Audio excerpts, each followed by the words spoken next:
আলামিন আমাদেরকে দিবেন। আল্লাহ পাক রব্বুল ইজ্জত বলেন ওয়াহাদাইনাহুন নাজদাইন, আমি তাকে ভালো মন্দ দুটি রাস্তা দেখিয়ে দিয়েছি। এইটা ভালো, এইটা মন্দ সে বুঝতে পারবে। এইটা মন্দ, এইটা ভালো, এই দুটি রাস্তা আমি তাকে দেখিয়ে দিয়েছি। এইটা সকল নবীদের রাস্তা, এইটা সকল ইহুদি খ্রিস্টান বৌদ্ধদের রাস্তা। তোমাকে আমি ভালো মন্দ দুটি রাস্তা দেখায়া দিলাম। এবার ভালো মন্দ দুটি রাস্তা দেখানোর সাথে সাথে আমরা কিয়ামতে যে আল্লাহকে অভিযোগ করতে পারি, আল্লাহ ভালো মন্দ দেখায়া দিয়েছিলে, আমরা তো তোমার সাথে ইসলাম গ্রহণ করেছিলাম, এই জন্য এই অভিযোগ দিতে পারি। আল্লাহ কয় না, আমি ভালো মন্দ করার জন্য কাউকে বাধ্য করব না, আমি স্বাধীনতা দিলাম। ফাআলহামাহা, বুঝার জ্ঞান দান করলাম। আমরা বলতে পারি আল্লাহ আমাদের তো বুঝার জ্ঞান দিয়েছিলে না, এই অভিযোগ করতে পারি আল্লাহর কাছে। আল্লাহ পাক রব্বুল আলামিন এই জন্য আমাদেরকে ভালো মন্দ বুঝার জ্ঞান দান করেছেন।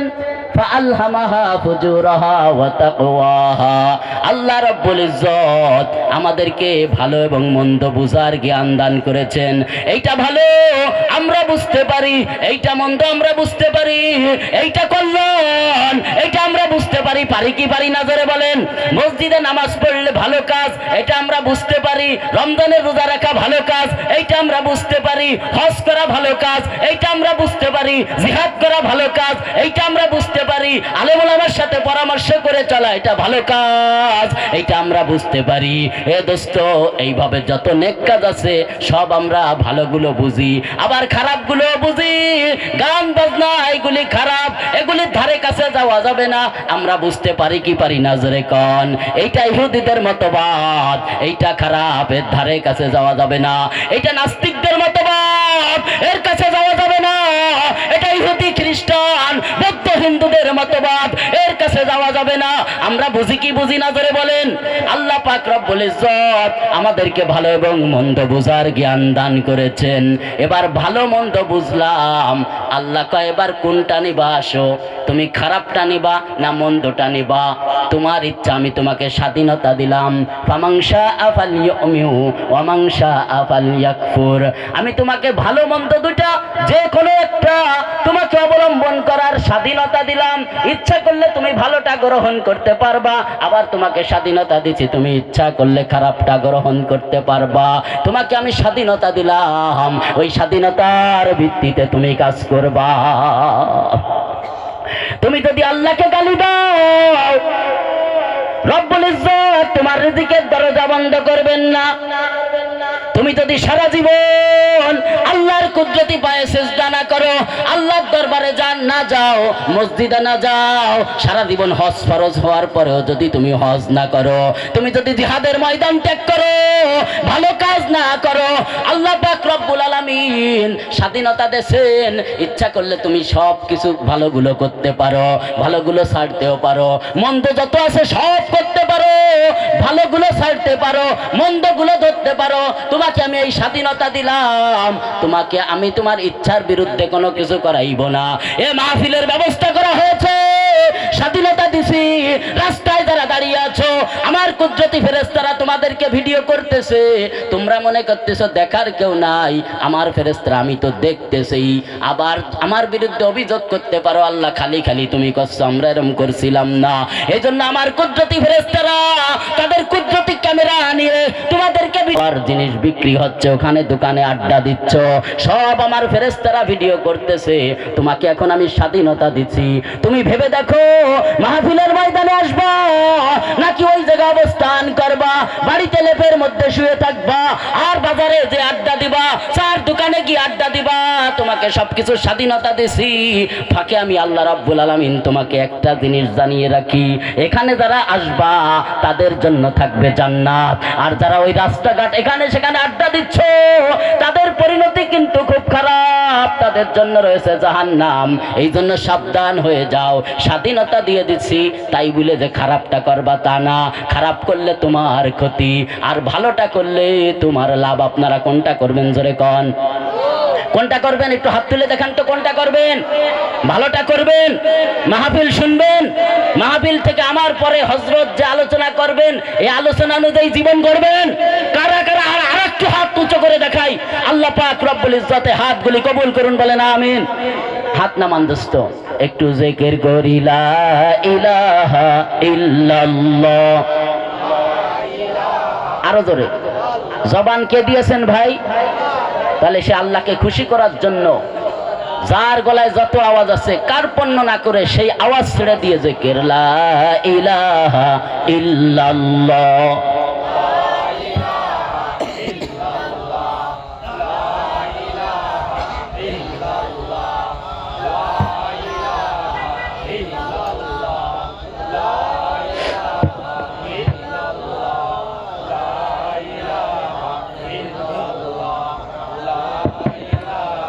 লা ইলাহা ইল্লাল্লাহু মুহাম্মাদুর রাসূলুল্লাহ সাল্লাল্লাহু আলাইহি ওয়াসাল্লাম।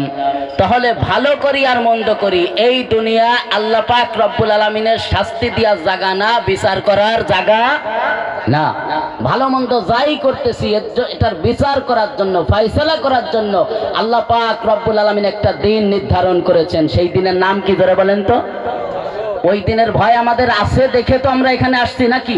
আল্লাহ পাক রব্বুল ইজ্জত ওই দিনকে সর্বদা ওই দিলের ভয় দিলের মধ্যে ঢুকায়া চলাফেরার তৌফিক দান করুন, বলেন আমিন। তাহলে ভালো করি আর মন্দ করি, এজন্য রব্বুল ইজ্জত এই দুনিয়াতে আমাদেরকে ধরপাকড় করবেন না। নামাজ পড়ি, রোজা রাখি, ভালো সাইড যত করি এর যত সব কিঞ্চিত আল্লাহ পাক রব্বুল আলামিন এর যে ফলাফল কিঞ্চিত দুনিয়াতে আমাদেরকে দিবেন, নেক আমলের ফল কিঞ্চিত দুনিয়াতে দিবেন আর আখিরাতে সব দিবেন। ওরকম পাপ করলেও এই পাপের শাস্তি আল্লাহ কাউকে কাউকে দুনিয়াতে কিছুটা দিতে পারেন, কিন্তু আসল দেওয়া আর আসল ধরার জায়গা কোন জায়গা জোরে কর? ওই জায়গা।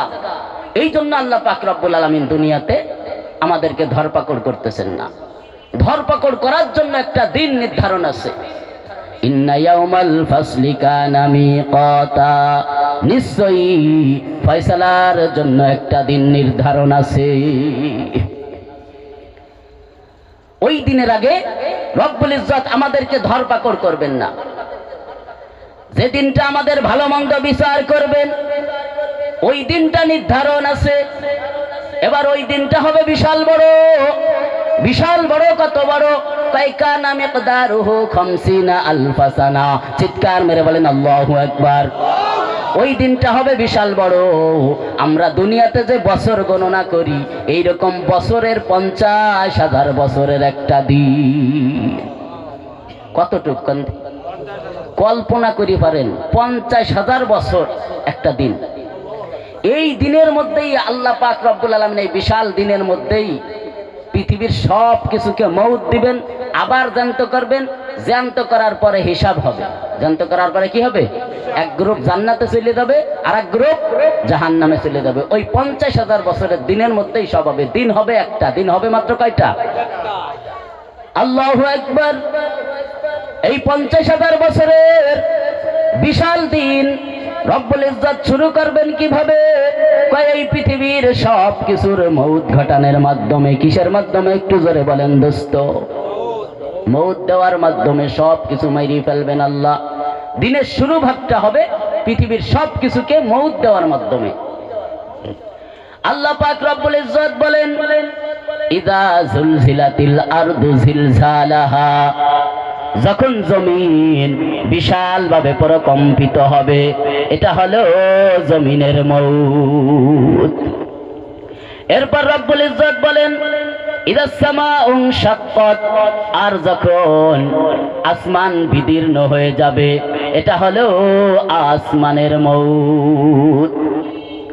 এরপর রব্বুল ইজ্জত বলেন ওয়াইদাল কাওয়াকিবু ইনতাসারাত, আর যখন নক্ষত্রগুলি স্থান থেকে খসে পড়বে, এটা হলো দোস্ত বন্ধু ওই যে আমরা আকাশে তাকায় দেখলে যত তারকা দেখতে পাই, ওই তারকারাজির মউত। এরপর রব্বুল ইজ্জত বলেন ইদাশ শামসু কুবিরাত, আর যখন সূর্যকে আলোকহীন করা হবে, সূর্যের কোনো আলো থাকবে না। যেই সূর্য সারা পৃথিবী আলোকিত করে ওই সূর্যের কোনো আলো থাকবে না। ওই দিনটা আসলে আর সূর্যের আলো থাকবে না। এটা হলো সূর্যের মউত। এরপর রব্বুল ইজ্জত বলেন ওয়াইদাল জিবালু সুয়্যিরাত, আর যখন পর্বতমালাকে স্থান থেকে সঞ্চালিত করা হবে, কি করা হবে জোরে বলেন? উঠিয়ে নিয়ে যাওয়া হবে, ভেঙে চুরে তছনছ করে দেওয়া হবে। এটা হলো দোস্ত বন্ধু পৃথিবীর বুকে যত পাহাড় আছে সকল পাহাড়ের মউত। এরপর রব্বুল ইজ্জত বলেন ওয়াইদাল বিহারু ফুজ্জিরাত, ওয়াইদাল বিহারু সুজ্জিরাত, আর এক জায়গায় আছে ওয়াইদাল বিহারু ফুজ্জিরাত। আর যখন সমুদ্রকে উদ্বেলিত করা হবে, সারা সমুদ্রের মধ্যে আগুন ধরিয়ে দেওয়া হবে, পুরো সমুদ্র আগুনে পরিণত হবে। এটা হলো সমুদ্রের মউত। এরপর রব্বুল ইজ্জত বলেন মিনহা খলাকনাকুম ওয়া ফিহা নুঈদুকুম ওয়া মিনহা নুখরিজুকুম তারাতান উখরা। এই মাটি থেকে আমি রব্বুল ইজ্জত তোমাদেরকে সৃষ্টি করেছি, আবার মাটির মধ্যে ঢুকিয়ে দিব, আবার ওই মাটি থেকে একদিন বের করব। এটা হলো সকল মানব কুলের মউত। আল্লাহু আকবার। হাদিস শরীফের মধ্যে এসেছে আল্লাহ পাক রব্বুল ইজ্জত হযরতে আজরাইল আলাইহিস সালামকে লক্ষ্য করে বলবেন, আজরাইল তুমি যাও সমুদ্রের কাছে যাও, সমুদ্রের মউত ঘটাও। তখন আজরাইল আলাইহিস সালাম সমুদ্রের কাছে চলে আসবেন। সমুদ্রের কাছে এসে বলবেন ইয়া আইয়াতুহাল বিহার কদ ইনকাযাত মুদ্দাতুক, ও সমুদ্র তোমার হায়াত শেষ হয়ে গেছে, ওরে তুমি এখন মউতের জন্য প্রস্তুতি নাও, তোমার আর সময় নাই। তখন সমুদ্র বলবে আজরাইল ইযানলি আন আনুহা আলা নাফসি, আজরাইল আমি জানি মউত আসলে আমাকে কেউ বাঁচিয়ে রাখতে পারবে না, আমার কোনো ক্ষমতা কাজে আসবে না, আপনি একটু আমাকে অনুমতি দিন, আমি একটু আমার নফসের উপর ক্রন্দন করি, আমি একটু আফসোস করি, এই সময়টা একটু আমাকে দেন। তখন অনুমতি দেওয়া হবে দোস্ত যুবক। অনুমতি পাওয়ার পর এবার সমুদ্র বলবে আইনা আজাইবি ওয়াইনা আমওয়াজি, আমার বিশাল বিশাল পাহাড় সদৃশ ঢেউগুলি আজকে কোনো কাজে আসবে না। আমার ঢেউতে 5 তলা 7 তলা 10 তলা পর্যন্ত জাহাজ লঞ্চ স্টিমার ডুবে একেবারে ধ্বংস হয়ে যেত। বড় বড় সমুদ্র বড় বড় নৌযানগুলি আমার গর্বে কত তলিয়ে তলিয়ে আছে, কোনো নিশানা তাদের নাই, অথচ আজকে আমার কোনো ক্ষমতা কাজে আসবে না।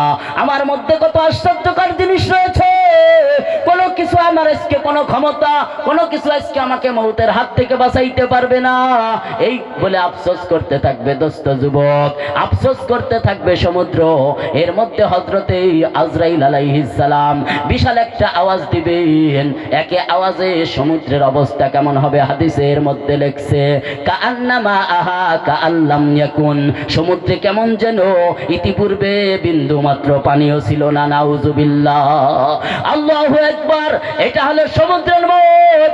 এরপর রব্বুল ইজ্জত বলবেন আজরাইল রে তুমি এখন পাহাড়ের কাছে যাও, পাহাড়ের মউত ঘটাও। পাহাড়ের কাছে এসে বলবেন ইয়া আইয়াতুহাল জিবাল কদ ইনকাযাত মুদ্দাতুক, ও পাহাড় তোমার হায়াত শেষ হয়ে গেছে, ওরে তুমি এখন মউতের জন্য প্রস্তুতি নাও। তখন পাহাড় বলবে ইযানলি আন আনুহা আলা নাফসি, ও আজরাইল আমাকে একটু অনুমতি দিন, আমি একটু আমার নফসের উপর ক্রন্দন করি। অনুমতি দেওয়া হবে দোস্ত যুবক। অনুমতি পাওয়ার পর পাহাড় আফসোস করে বলবে আইনা সউদি ও আইনা কুওয়াতি, আমার বিশাল শক্তি আজকে কোনো কাজে আসবে না। এই পৃথিবীর বুকে আমি পেরাক স্বরূপ ছিলাম, পেরেকের মতো কাজ করতাম। পেরেক যেমন ঘর লড়তে দেয় না, আল্লাহ পাক রব্বুল ইজ্জত এই পৃথিবী বানানোর পর পৃথিবী পানির উপর এরকম টালমাটাল লড়তে থাকলো, দুলতে থাকলো, হরকত করতে থাকলো, নড়াচড়া করতে থাকলো। আল্লাহ নড়াচড়া থেকে বাঁচানোর জন্য পৃথিবীর বুকে আমাকে স্থাপন করে দিলেন। আমার কারণে পৃথিবী লড়তে পারে না। আমার এত শক্তি আর আমার উচ্চতা কত এত উচ্চতা কোনো কাজে আসবে না, আমার আজকে এত বিশালতা কোনো কিছুই কাজে আসবে না। মৌত আসলে কাজে আসবে নাকি দোস্ত জোরে কন? মৌত আসলে কাজে আসবে না, শুধু কাজে আসবে নেকামল। এই নেকামল আল্লাহ পাক রব্বুল ইজ্জত এখান থেকে আমাদেরকে কুড়িয়ে নিয়ে যাওয়ার তৌফিক দান